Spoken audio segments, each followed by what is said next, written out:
பண்ணுவேன். இந்த மாதம் இந்த சத்தத்தை கேட்கிற நிறைய பேருக்கு ஒரு புது அனாயிண்டிங் ஆண்டவர் தரப்போறாரு. ஒரு புது அபிஷேகத்தை ஆண்டவர் தருவேன் என்று கர்த்தர் வாக்கு கொடுக்கிறார். பொதுவாக இந்த அபிஷேகம் அப்படின்றது பழைய ஏற்பாட்டு காலத்தில் வாசிப்பீர்களே, ஆனால் தீர்க்கதரிசிகளுக்கு, ஆசாரியர்களுக்கு, ராஜாக்களுக்கு ஆண்டவர் இந்த அபிஷேகத்தை ஆண்டவர் கொடுத்தார். அப்போ இந்த அபிஷேக தைலம் இல்லைன்னா தலைமையில ஊற்றப்படுகிற இந்த அபிஷேக தைலம் அப்படின்றது எல்லாருக்கும் எல்லாம் ஊற்ற மாட்டாங்க.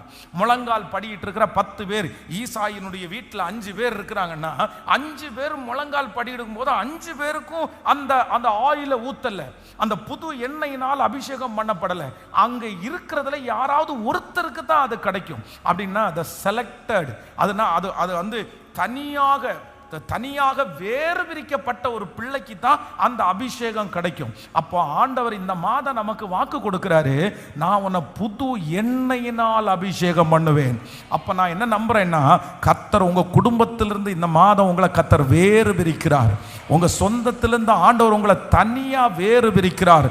உங்க மேல ஆண்டவருக்கு ஒரு பெரிய விசேஷித்த எண்ணம் ஆண்டவருக்கு இருக்கிறது. அதனாலே நான் நம்புறேன், கர்த்தர் உங்களை அபிஷேகம் பண்ணுவார். ஆனால் சாதாரணமா அபிஷேகம் பண்ண மாட்டாரு.